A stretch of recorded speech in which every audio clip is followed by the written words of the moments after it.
Fala galera, eu sou Paulo Valim e vamos começar o nosso estudo sobre as leis ponderais.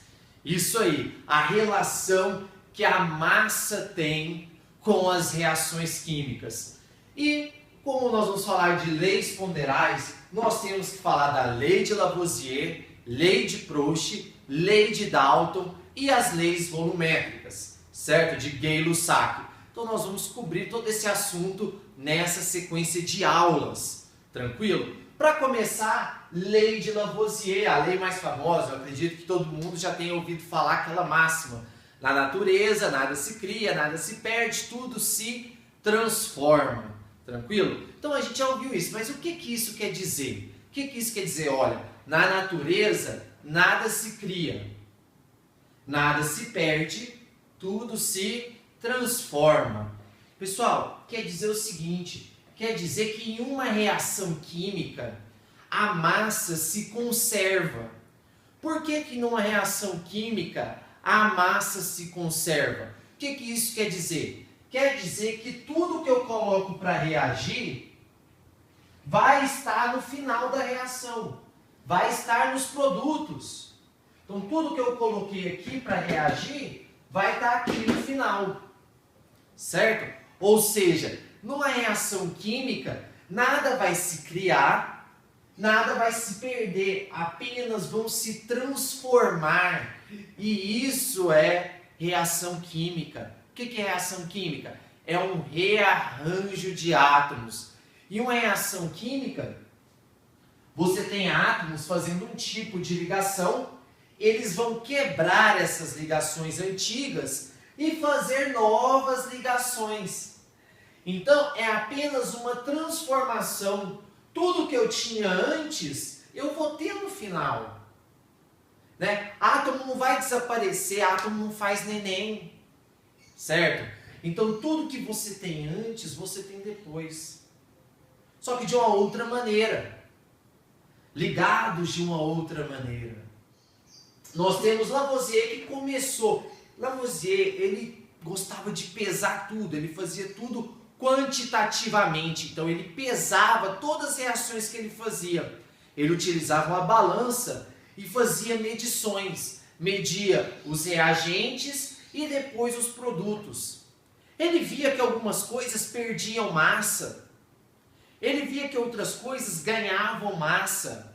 Por exemplo, um bombril quando enferruja, ele fica mais pesado. Então, se eu pesar a palha de aço antes e pesar a palha de aço depois que ela enferrujou, eu vou ver que a massa ali está maior. Mas por quê? Agora, outro exemplo. Se eu tiver uma folha de papel, pôr na balança, vai ter um peso. Se eu colocar fogo nessa folha de papel, no final vai ter a síntese, que vai pesar muito menos do que o papel.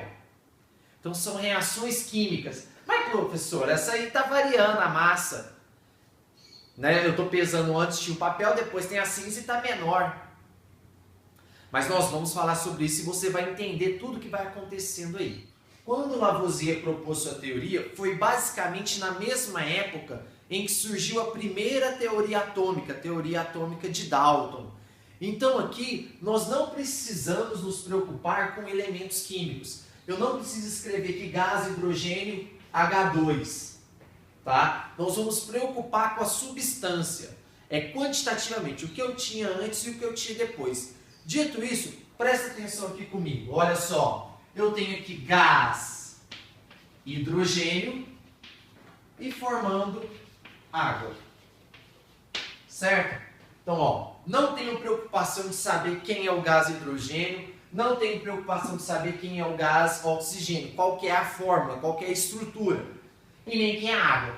Mas Lavoisier verificava o seguinte, que toda vez que ele colocava 2 gramas de hidrogênio para reagir, 2 gramas reagiam exatamente com 16 gramas de oxigênio e formavam 18 gramas de água. Ele sempre observava isso. Ou, quando 4 gramas reagiam de hidrogênio, reagiam com 32 gramas de oxigênio e formavam 36 gramas de água. O que está acontecendo aqui, galera? Ó, a massa que reage, a massa antes é igual à massa depois. Ou seja, tudo que eu coloco para reagir, ó, se eu tinha 2 mais 16, 18, massa antes, 2 mais 16, 18, é igual à massa depois, 18. A massa antes, 4 mais 32, 36, massa depois, 36. Ele percebeu que a massa nas reações químicas se conservava. Os átomos, eles se conservaram. O mesmo tanto de átomo que eu tenho aqui, eu vou ter no final. Só que qual que é a diferença? Aqui eles estão ligados de uma maneira. Aqui eles estão ligados de uma outra maneira. Ele observava que quando colocava 12 gramas de carbono para reagir com 32 de oxigênio, ele obtinha 44 gramas de gás carbônico. Ou seja, a massa dos reagentes, 12 mais 32, é igual à massa produzida, que é 44.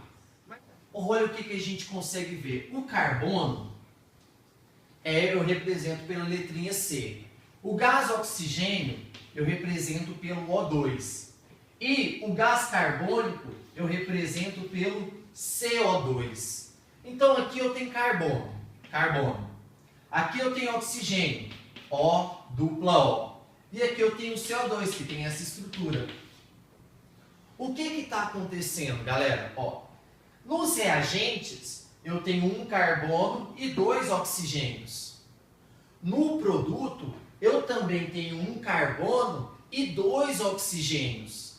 Qual que é a diferença? Só está diferenciando a maneira que eles se ligam. Só é diferente a maneira que eles se ligam. Eu tenho um carbono e 2 oxigênios. Aqui eu tenho a mesma quantidade. Quem dá a massa não é o átomo? Não é o átomo que tem um peso? Se continua a mesma quantidade de átomos, eu vou ter a mesma massa. A diferença é que eles estão ligando de maneira diferente. Aqui o oxigênio ligava com o oxigênio. Aqui o oxigênio está ligando com o carbono. Então, uma reação química é um rearranjo de átomos. Os átomos quebram ligações antigas e fazem novas ligações. Se a quantidade de átomos antes é igual à quantidade de átomos depois, a massa é a mesma. Porque eu tenho a mesma quantidade. Mas, professor, no começo você disse que o papel na balança perde massa. O bombril aumenta a massa. Por quê? Galera, você concorda comigo que se eu pôr aqui, ó, carvão para reagir 2, o carvão vai fazer o quê? Vai sumir, vai sobrar só a cinza. Não é verdade? Vai ficar só um pouquinho. Mas como que eu sei que é a mesma coisa? Porque eu tenho que fazer os experimentos em um recipiente fechado. Um recipiente que não troca massa com o meio externo. Porque o que acontece quando eu ponho fogo aqui? Isso aqui é um gás. CO2 é um gás, ele vai embora. Então, se eu faço num sistema fechado, eu consigo comprovar a lei de Lavoisier.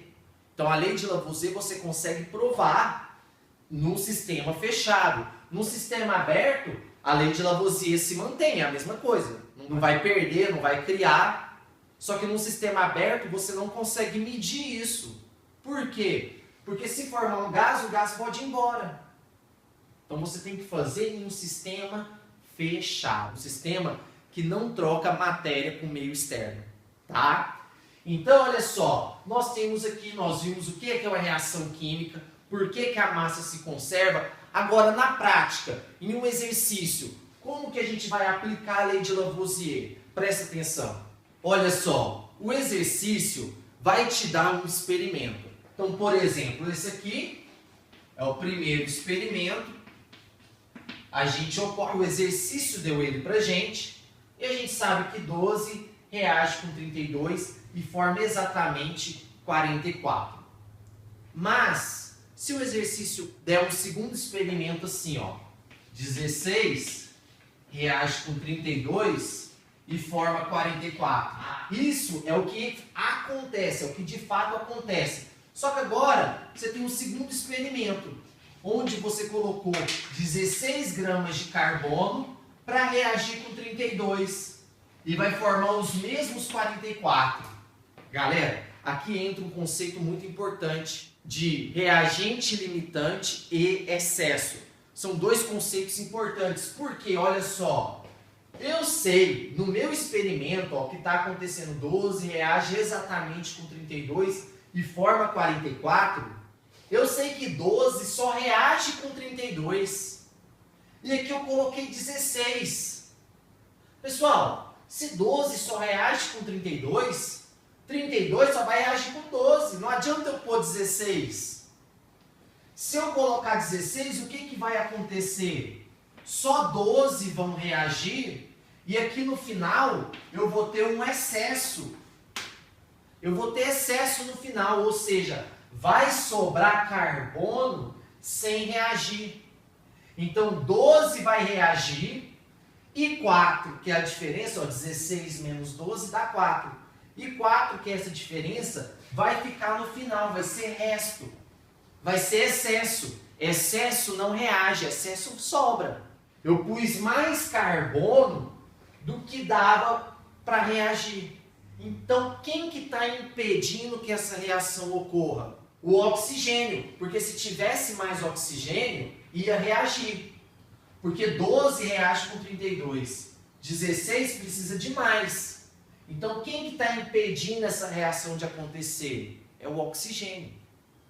Então, se ele está impedindo, a gente chama ele de reagente limitante. Reagente limitante é aquele que vai ficar em falta, certo? É aquele que está em falta. E o excesso é aquilo que sobra. É aquilo que sobra. Então, não adianta eu colocar 16, porque só reage com 32. E aí, o exercício pode falar para você o seguinte: prove a lei de Lavoisier. Como que a gente prova a lei de Lavoisier para esse segundo experimento? Tem duas maneiras de provar a lei de Lavoisier. Eu posso falar assim, ó, a massa antes é igual à massa depois, e a massa que reagiu é igual à massa produzida. Galera, são duas coisas diferentes, tá? Massa antes igual a massa depois, a massa que reagiu é igual à massa que produziu. Por quê? A massa antes é igual à massa depois, eu considero o excesso. A massa que reagiu e que produziu é sem o excesso. Por que o excesso reage? Não, o excesso não reage, o excesso sobra. Então eu não posso colocar ele na conta do reagiu. Por exemplo, olha o segundo experimento. Como que eu provo a lei de Lavoisier? Eu posso falar assim, ó, que a massa antes, quem que é a massa antes? 16 mais 32. Então a massa antes, 16 mais 32, é igual a massa depois, que é 44, mais os 4 que sobrou de excesso. Porque do 16 sobrou 4 de excesso. Então vou pôr aqui, ó, 44 mais 4. Então dá 16 mais 32, 48, que é igual a 48. Pronto. Provei a lei de Lavoisier. Tudo que eu tinha antes é tudo que eu tenho depois. Eu estou considerando o excesso. Agora, a massa que reagiu é igual à massa que foi produzida. Quem que reagiu? Reagiu só 12. Não reagiu 16. Reagiu 12. 12 reage com 32, então 12 mais 32 é igual à massa produzida. O que foi produzido é 44. O excesso não é produzido, o excesso é sobra. Então 12 mais 32, 44 igual a 44. Então provei a lei de Lavoisier de duas maneiras diferentes. Uma eu considero excesso, outra eu não considero excesso. Tá certo? Então essa é a lei de Lavoisier. Essa é a lei de Lavoisier. Na natureza, nada se cria, nada se perde, tudo se transforma. Ou seja, tudo que eu tenho antes eu vou ter depois, porque uma reação química é um rearranjo de átomos. Os átomos que estão no começo, estão todos lá no final. Só mudou a maneira que eles estão se ligando. E como eu provo? Fazendo essas reações em um sistema fechado. Um sistema fechado. Um sistema que não troca matéria. Se for aberto e formar gás, o gás vai embora e você não vai conseguir pesar. Você não vai conseguir provar a lei de Lavoisier. Tá bom?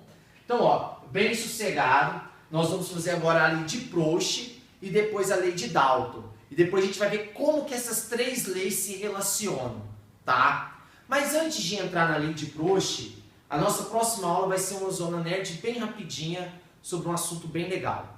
Então te vejo na próxima aula. E aí galera, muito obrigado por assistir mais uma aula aqui no Química Total. Valeu!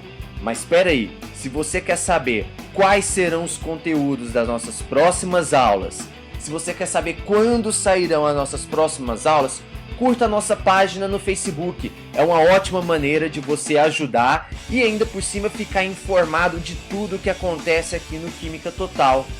Beleza? Agora, se você é aquele cara esforçado, né, ou aquela mina esforçada e quer dar um upgrade aí nos seus estudos, entre no nosso site quimicatotal.com.br. Lá você encontra listas de exercícios e assim você pode treinar tudo que a gente estudou aqui nos vídeos. Além disso, no nosso site você também encontra todas as matérias organizadas, divididas por áreas da química, geral, físico-química, orgânica, tá ok? É uma ótima maneira de você se manter organizado. Tranquilo? E por último, galera, curta o nosso vídeo, você ajuda pra caramba. E se inscreva no nosso canal, que é outra grande maneira de ficar por dentro de tudo que vai acontecer no Química Total nessa temporada. Tranquilo, galera? Então, um grande abraço e obrigado.